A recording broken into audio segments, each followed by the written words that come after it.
Today's Taiping-shan Heritage Hall operated as Shin-Tai-Heizan Club during the Japanese colonial period and as Taiping-shan Guest House in the decades after the end of the Second World War. Today, Taiping-shan Heritage Hall, the only remaining colonial-era building in Taiping-shan NFRA's Villa District, offers splendid views of the surrounding alpine landscape. Once offering comfortable accommodations to visiting VIPs and forestry staff, the hall has been restored and repurposed to showcase Taiping-shan's modern history and heritage. Its two-story wood-frame structure and attached single-story Japanese-style dormitory have changed little since it was first completed in 1937. It stands today as a venerable symbol of Taiping-shan's modern forestry heritage.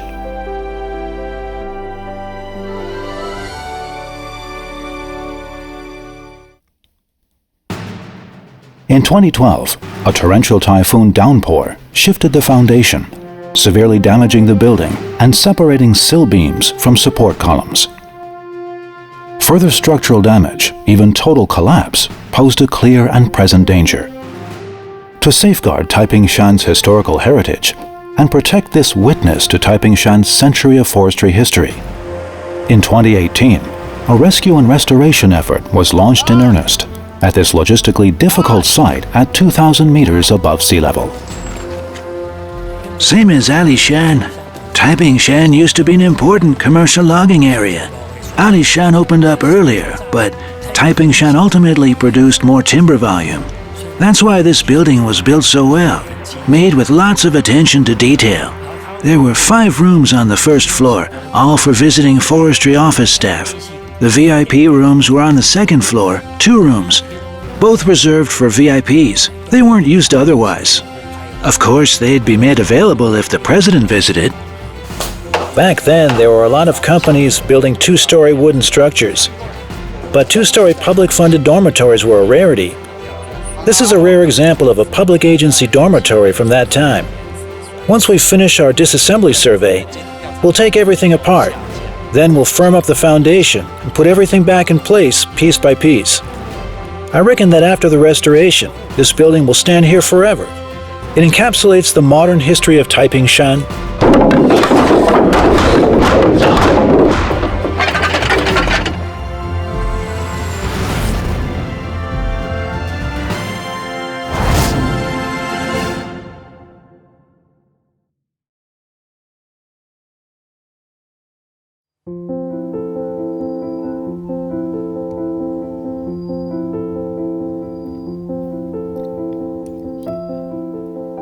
Taiping-shan National Forest Recreation Area, sprawling across Yilan County's Datong and Nanao townships in northeastern Taiwan, was once one of Taiwan's top 3 logging districts. Beautiful sunrises, cloud seas, majestic evergreen forests, lakes, trails, the Bongbong Forestry Train, winter snows, hot springs, and forestry heritage are some of the things this popular travel destination is best known for, and the Taiping-shan NFRA welcomes over 300,000 visitors every year.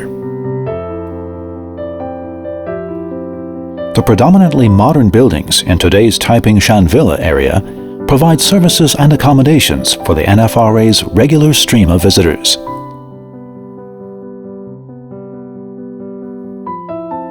But back in the days of Taiping-shan Logging District, the villa area was a home to forestry workers and their families. Most of the buildings here, including offices, machine shops, schools, and worker dormitories, were framed in wood. This building, today's Taiping-shan Heritage Hall, was one of the few structures here that was designated to provide accommodations to outside visitors.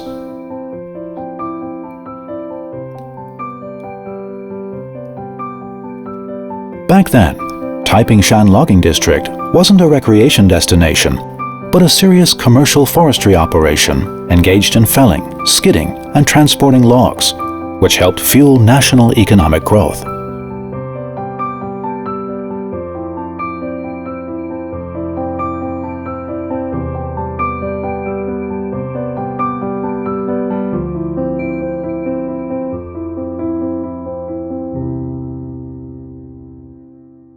In 1914, 19 years after Taiwan's absorption into the Japanese Empire, and after colonial indigenous management policies had brought Taiwan's mountainous regions under effective colonial government control, Taiwan's government general dispatched surveyors from the Forest Management Bureau into the mountains of Yilan.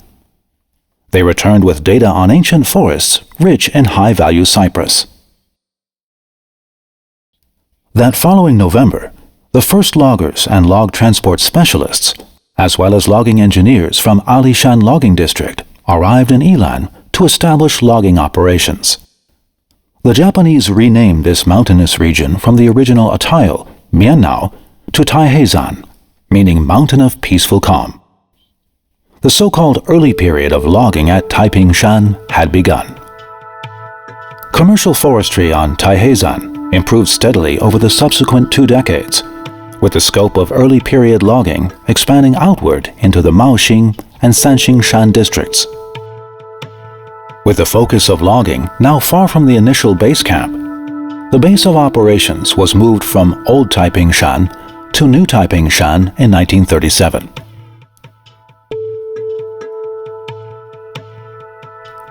The significantly larger settlement of New Taiping Shan was better equipped to support the needs of district workers and their families.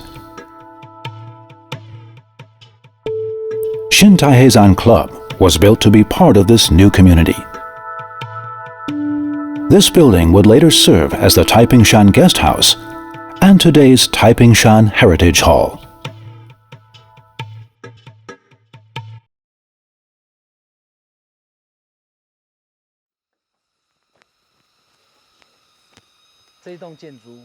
This building has stood here since the early days of New Taiping Shan.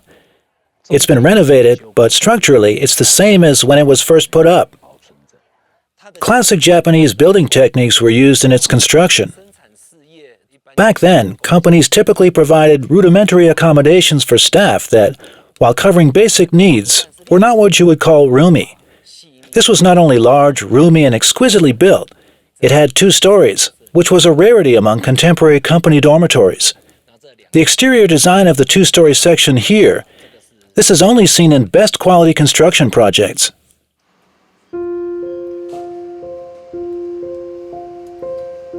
The Shin Taiheizan Club building was built primarily of native hinoki cypress. Ceramic roofing tiles were intricately laid to cover the building's multi-level roof. The building's footprint is 578 square meters. The main entrance in the back of the building opens onto a small entryway and then into the interior. The 5 rooms on the first floor measure 13 square meters each, with sliding door connections in between that could be opened or closed based on the occasion. An encircling hallway connects to the manager's office and stairway to the upper floor.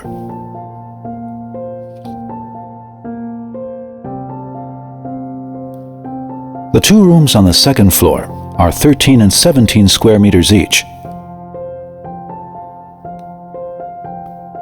These rooms offer the best views of Taiping Shan's famous sunrises, cloud seas, and surrounding mountain scenery.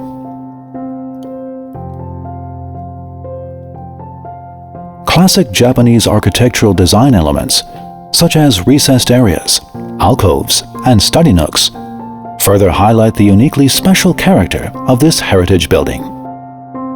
The Shin Taiheizan Club was significantly more refined and comfortable than other structures built at the time in New Taiping Shan. The reason for this can be found in its name. Shin Taiheizan Club was designed as a place for employees to socialize and relax, and for the Forestry Management Bureau to impress and pamper visiting guests. Unfortunately, the glory days of New Taiping Shan were short-lived. The Second Sino-Japanese War erupted the same year that New Taiping Shan opened, and not many years after, Japan became embroiled in the Pacific War after attacking Pearl Harbor in 1941. To meet the expanding demands of its industries and military, Japan significantly expanded Taiwan's forestry labor force. Timber and lumber volumes from Taipingshan logging district rose to record levels, with Taipingshan often generating the most timber of all of the island's logging districts. The breakneck pace of logging at Taipingshan didn't slow up until the war's end in 1945. After 50 years of Japanese colonial rule, the Allies reassigned control over Taiwan to the Republic of China. The ROC Forestry Bureau took over the Taipingshan logging district, and the Shin Taiheisan Club was given a new name, Taipingshan Guest House. Taipingshan Guest House. Grandpa, Grandma, my dad, Mom, my uncle, my cousins. My name's here. My younger sister, my brother, and my youngest sister. This is the guest house registry. It was located on the highest level of Taipingshan Villa. The only building higher up was a temple. Right here is the Jenon Temple. The guest house was run by the government. It had a manager and was used to host visiting officials from the Forestry Bureau. Also, when forestry workers from other logging areas nearby, like Dulishan, Sanxing, and Maoxing, came to Taipingshan on official business or were passing by on their way to somewhere else, where would they stay? Taipingshan Guest House, of course. Didn't cost anything. Our grandmother was guest house manager for a long time, and she retired from that job when I was a little kid. Mom took her place, and, well, because she was working there, we all moved into the guest house together. For over 50 years after the end of the Second World War, Taipingshan Guest House provided short-term hostel accommodations to Taipingshan Villa visitors. Staying in this alpine hotel is a memory shared by many visitors to Taipingshan Logging District. But those arriving with hopes of revisiting and re-experiencing this venerable old building instead saw a building on the verge of collapse.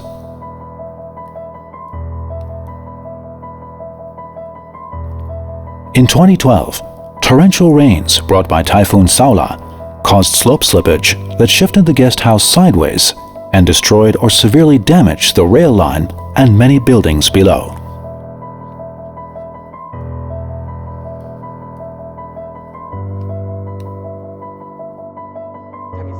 Accumulated rainfall at Taipingshan Villa is normally below 1,000 millimeters, which keeps things relatively stable. Typhoon Saola brought over 1,300 millimeters of rain. We think it was the weight of saturated underground aquifers that caused the collapse of surface soils. Working to re-establish slope integrity after the typhoon, we drilled 50-meter-long bores that penetrated beyond the affected slope section, installed 10-meter earth anchors, and laid down a lattice beam section along the slope surface to fix everything in place. Also, in addition to closely monitoring slope movement, we also monitor for major changes in underground water levels. It's been quite a few years since Typhoon Saola, and there's been virtually no movement, so the engineering effort so far has proven quite effective. We'll continue to monitor the situation. Continuous reinforcement and monitoring has stabilized the geologic substructure. Next, the supervising agency and experts focus their attention on strategies to repair, restore, and remove damaged buildings on the slope. The fate of Taipingshan Guest House, a regularly debated topic, was ultimately settled by the decision to do a historically faithful restoration of the site. But what exactly would this entail? The building foundation was 66 centimeters below where it originally was. The entire structure was on a slant and the flooring was tilted. The sill beams had pulled away from the structure by some 64 centimeters. It was actually a good thing that these beams and the support columns had cleanly separated, as it kept the building intact, saving it from being pulled to pieces. There's architectural evidence of earlier structural offset. On this sliding door here, you can see that a piece of wood was added that gets progressively narrow toward the top. So you can see the realignment made here. Typhoon Saola simply further exacerbated an existing ongoing problem. Such severe structural damage left no alternative, The building had to be disassembled, reorganized, and systematically reconstructed, piece by piece, to complete the restoration.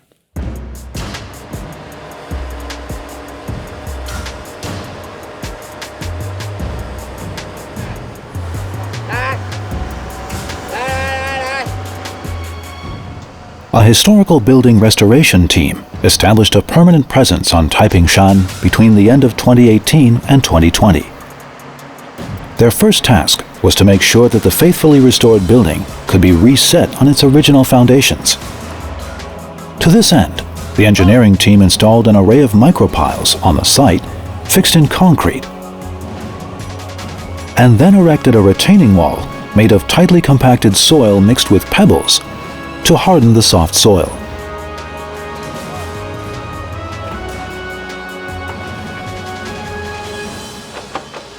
Implementing this engineering project was significantly more difficult than initially imagined. Narrow roads limited access by heavy equipment to the site, so materials and construction waste needed to be handled in stages.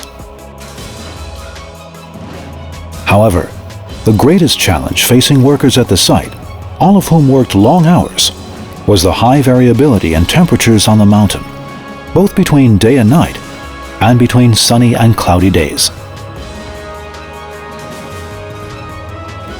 This wood-frame building site is in a mountainous area over 2,000 meters above sea level, so the weather here is unstable. Also, the site is close to the top of Taiping Shan Villa, so transportation is an issue. It's hard for me to find and hire workers because they're used to working on the plains. Also, those I do sign up may not be prepared for the cold, the climate, or the limited freedoms up here. These issues exacerbate the difficulties of this project. Transportation, a capricious climate, and worker health were all key hurdles to the progress of this restoration project.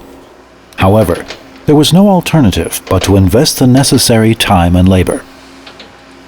If this project had been done when Taiping Shan Logging District was still operating, things may have progressed a bit more smoothly.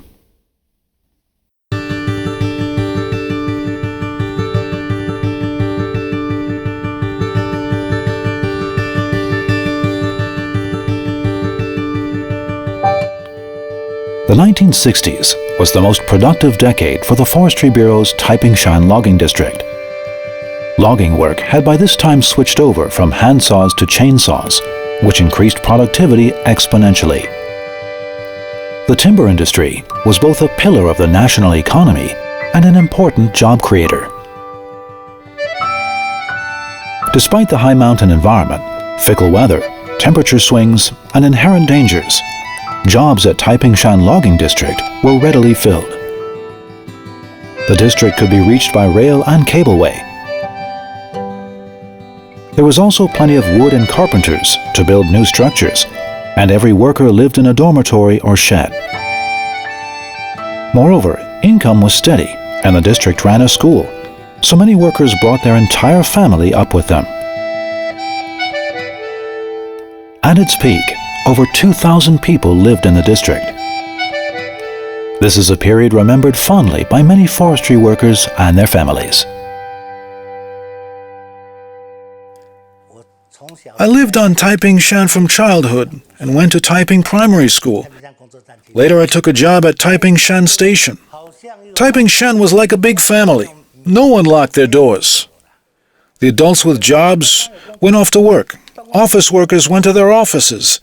The maintenance engineers were in the machine shops. The sawmill workers were in the sawmills. And the kids were at school. From 1st through 6th grade, that primary school had over 100 students. That meant there was quite a population living here. There were few tourists. It was just friends and family who'd say, "We're vacationing on Taiping Shan." I'd bring them up myself. If they didn't have a place to stay, they stayed at the guest house.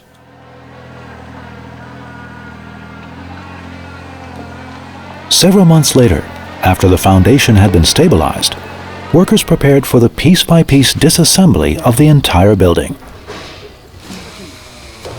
But bad weather put this new phase on hold. Workers waited for the end of damp, rainy days to begin work safely. When the clouds broke and the sun finally returned, The team commenced the work of removing the building's roofing tiles.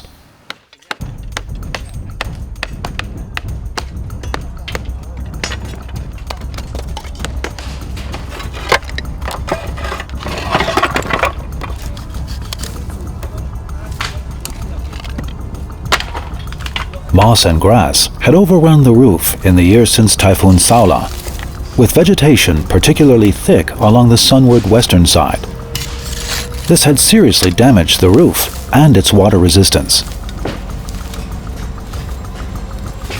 To achieve an authentic restoration of this 1930s building, the restoration team saved as many good ridge-end tiles as possible, while discarding tiles that were later replacements or were irreparably damaged. The restored roof would be clad with new jet black Japanese-style roofing tiles.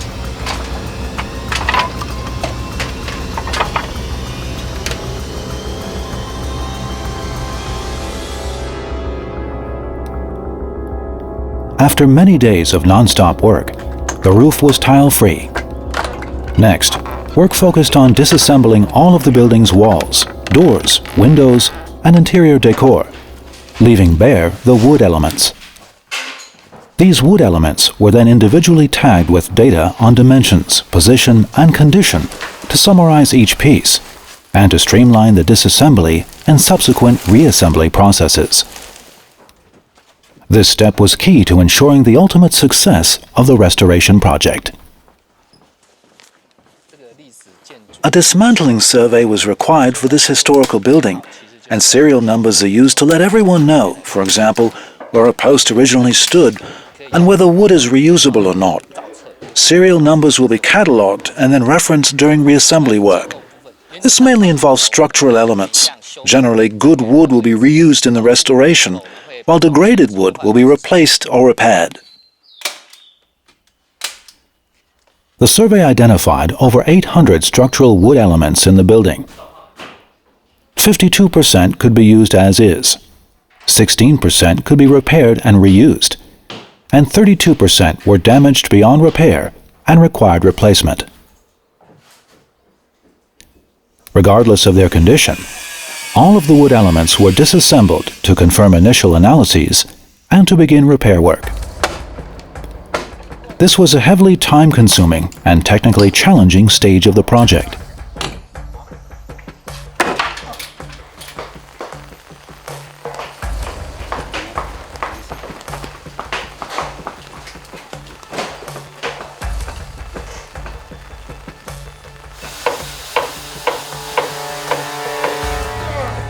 Working to save as much original wood as possible, carpenters skillfully separated each element from its joints before dismantling piece by piece the entire roof structure.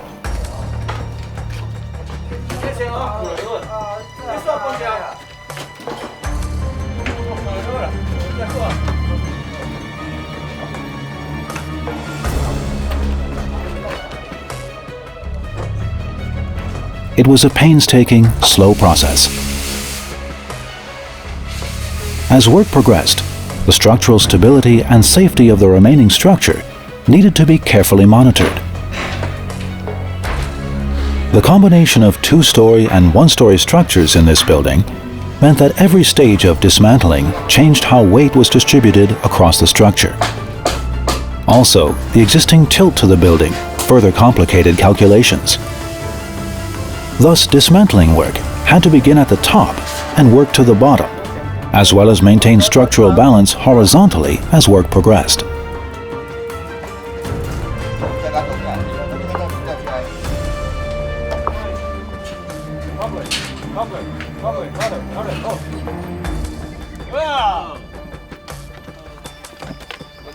Dismantling finally finished after more than 2 months of work.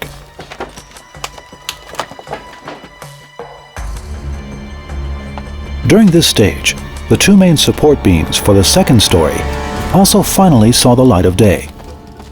Each is a 30 centimeter wide, 12 centimeter thick, 7.1 meter long beam of Taiwan cypress. Such large beams are rarely seen in wood-framed buildings from this period in Taiwan. Although the restoration team was elated to have uncovered such large structural pieces, The poor condition of one prevented it from being reused. At this stage, all of the wood elements were classified, carefully assessed, and organized. Pieces damaged beyond repair were replaced by replicas perfectly milled to fit seamlessly into the reassembled building. But now the team faced an even bigger problem. Where could they obtain the rare Taiwanese cypress necessary to accomplish a faithful restoration of this historical, primarily Taiwan cypress building? For this, they sought the assistance of Taiwan's highest forestry affairs agency, the Taiwan Forestry Bureau.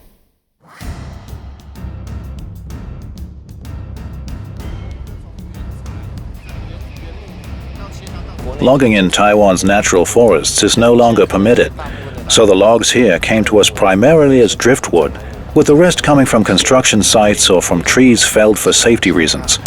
Because these logs still hold significant useful value, they've been brought here for storage and safekeeping. We're basically a supervisory agency. These logs are a public asset, and after we take inventory, are usually auctioned to the public and used in the marketplace. Luodong Forestry Culture Park in Yilan County's Luodong Township is home to the Forestry Bureau's Luodong Forest District Office and former home of the Colonial Forestry Bureau's Luodong Branch Office, the Luodong Holding Pond, and Lanyang Forestry Management Office. Logs from Taiping Shan used to be sent and stored here before being shipped onward via rail. The booming forestry industry greatly expanded the local population and transformed Luodong into Yilan County's liveliest town. As in decades past, Luodong Forestry Culture Park is still used to store logs for the Forestry Bureau. Now, some of these logs, originally from Taiping Shan, will be sent back up the mountain for the restoration of Taiping Shan Guest House, today's Taiping Shan Heritage Hall.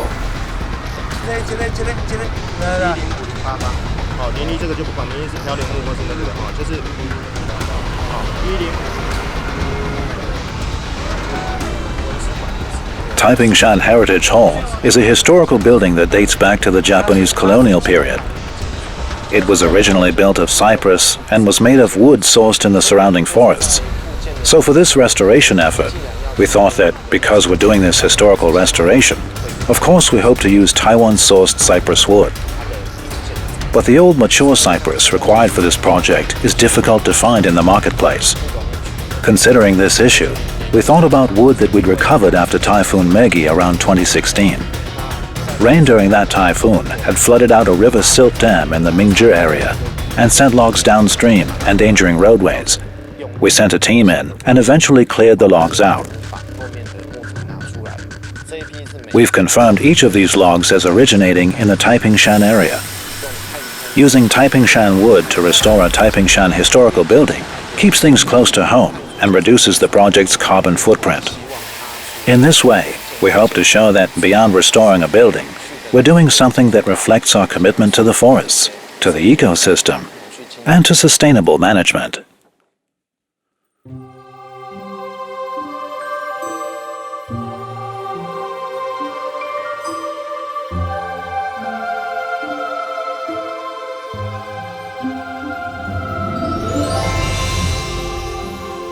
The problem of sourcing Taiwan cypress for this project was resolved with assistance from the Forestry Bureau and Luodong Forest District Office. At this stage, arrangements had been confirmed for both the new wood and the wood repairs necessary for an authentic restoration. Now, carpenters set to work on the inspections necessary to give tailored treatment to each one of the project's nearly 1,000 wood pieces. First, all nails on the pieces were carefully removed. Minor nicks were repaired with a mixture of epoxy glue and wood filings.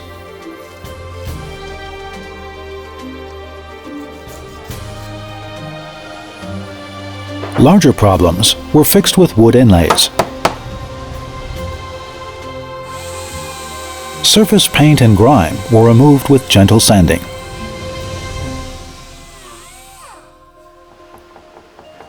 Door and window frames were repaired in line with their original designs.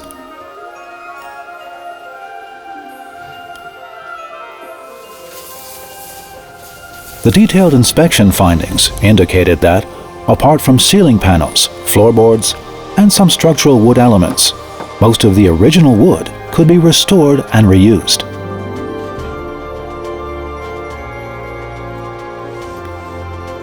The exceptionally good state of repair of this 8-decade-old wood-framed alpine, in addition to being constructed of exceptionally durable Taiwanese cypress and being outside of the natural habitat of Taiwan's ferocious termites, is due in large part to the maintenance and repair work done in earlier decades.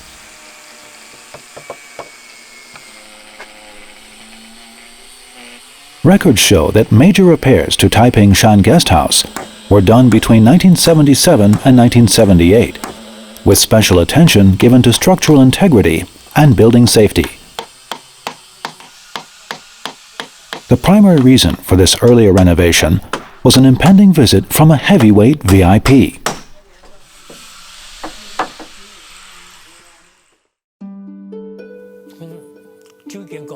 President Zhang was coming up to Taiping Shan.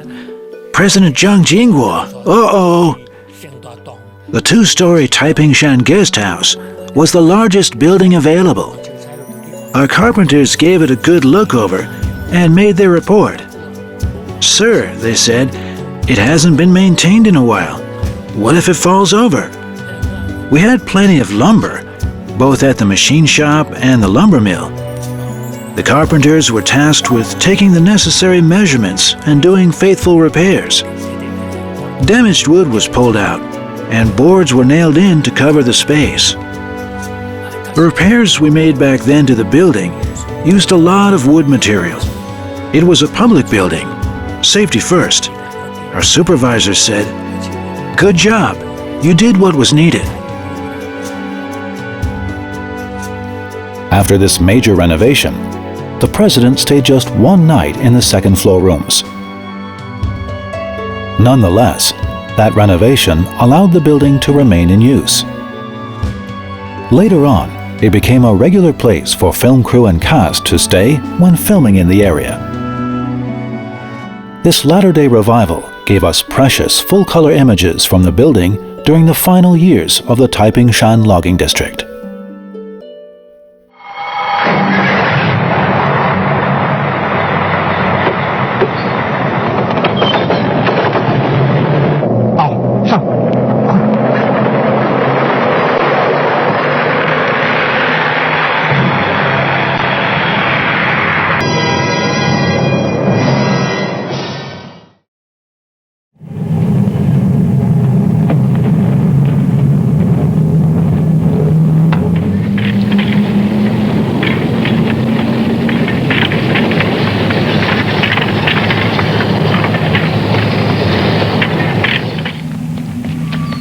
少佐，这几天巡视的怎么样？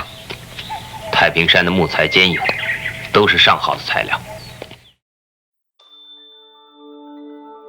In 1975, the Taiwan government announced its 3 principles for forestry sector reform, which stopped the development of new forestry areas and reduced logging to protect forest resources.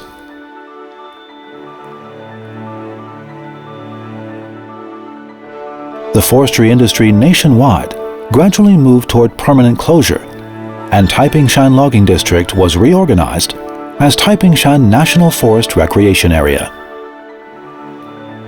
The once lively community of Taiping Shan was repositioned as Taiping Shan Villa, with most structures replaced by new buildings oriented towards the needs of tourists and other visitors.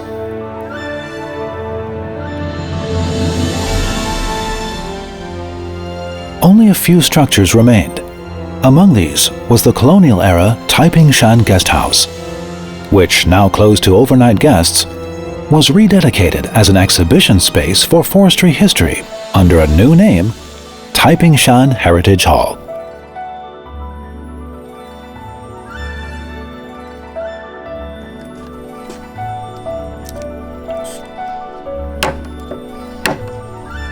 Carpenters continued their work repairing the wood pieces taken from Taiping Shan Heritage Hall. Concurrently, workers were, based on the dismantling survey data, securing wood posts in proper order into floor beams, adding threaded screws for strength. Structural elements were gradually being reset back into place.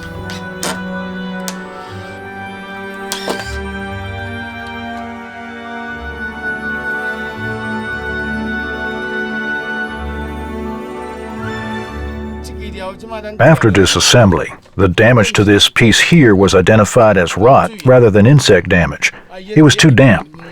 Moisture at the base puts wood at risk of decay. Some wood pieces scheduled for replacement were repaired instead.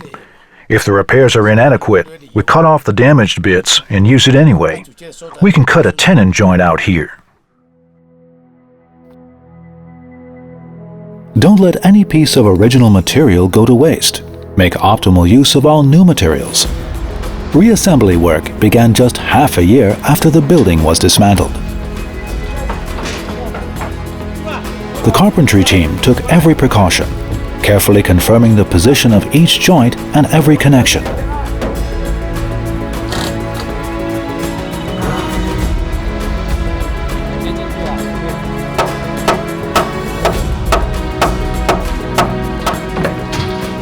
Moreover, a master carpenter was called to the site when unanticipated adjustments to reassembly work were required. He knows every type of joint by memory. Without a blueprint, he could create authentic traditional joints to any scale needed.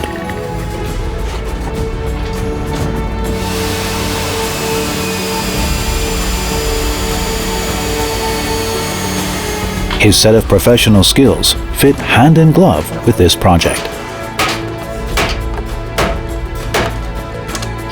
Apart from this, while reassembly work was closely informed by blueprints, much still relied on the experience and judgment of project carpenters. The order in which the building came down was now being replicated in reverse. Reassembly wasn't any easier either. Any misinstalled piece of wood led to all work grinding to a halt, with joints in danger of failing due to repeated teardowns and reinstallations. The logic of this 3D stick puzzle continually tested the carpenter's skills.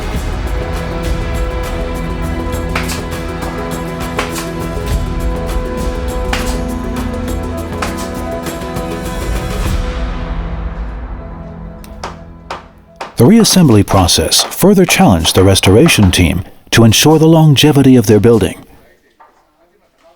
How could they help ensure it would continue standing on Taiping Shan for generations to come?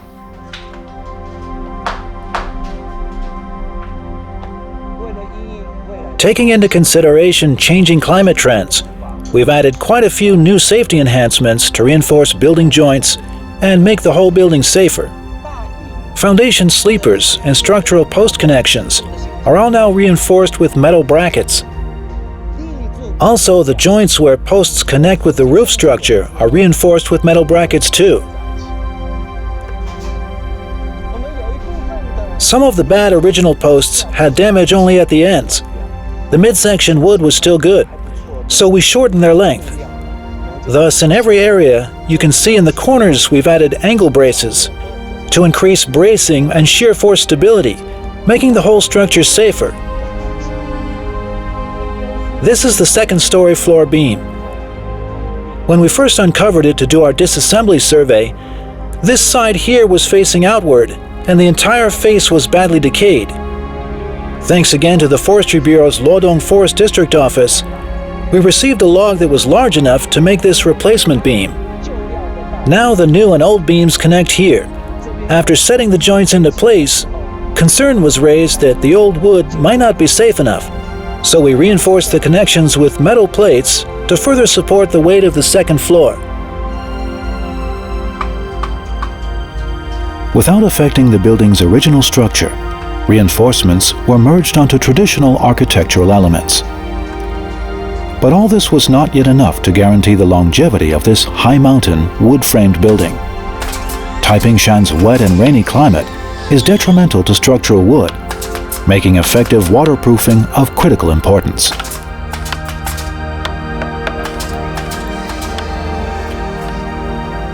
Once roof panels had been installed, the restoration team laid down overlapping rows of asphalt shingling across the entire roof.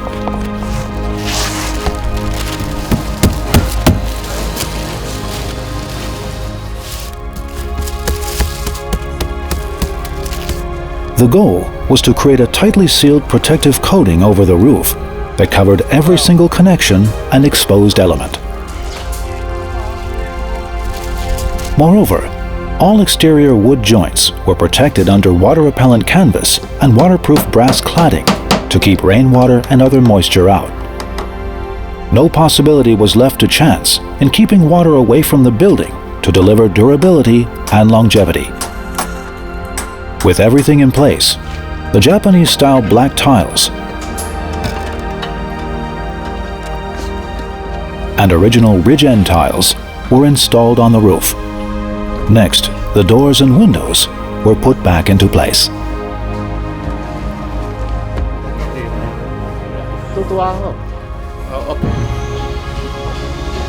Interior water and plumbing work and interior organization came next.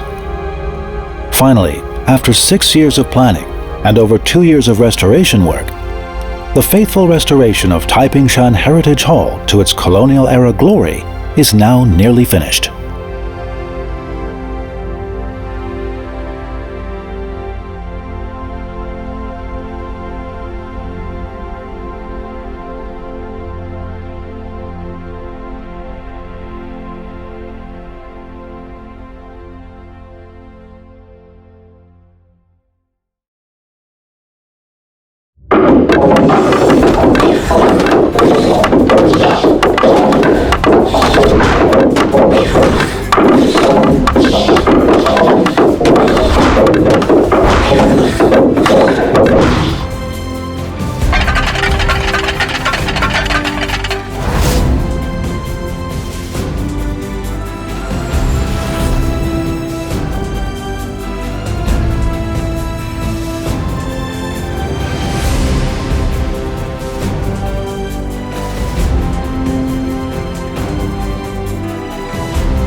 For Taipingshan, this was an important heritage building restoration project.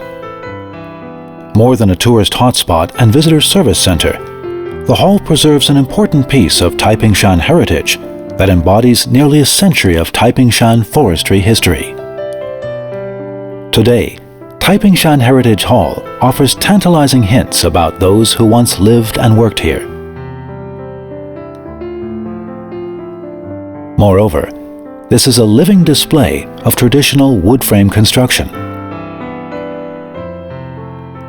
Through the coming century and beyond, Taipingshan Heritage Hall will offer a quiet and comfortable space within Taipingshan National Forest Recreation Area to revel in Taipingshan's history and heritage, enjoy dreamy mountain views, and marvel at this traditional architectural wonder.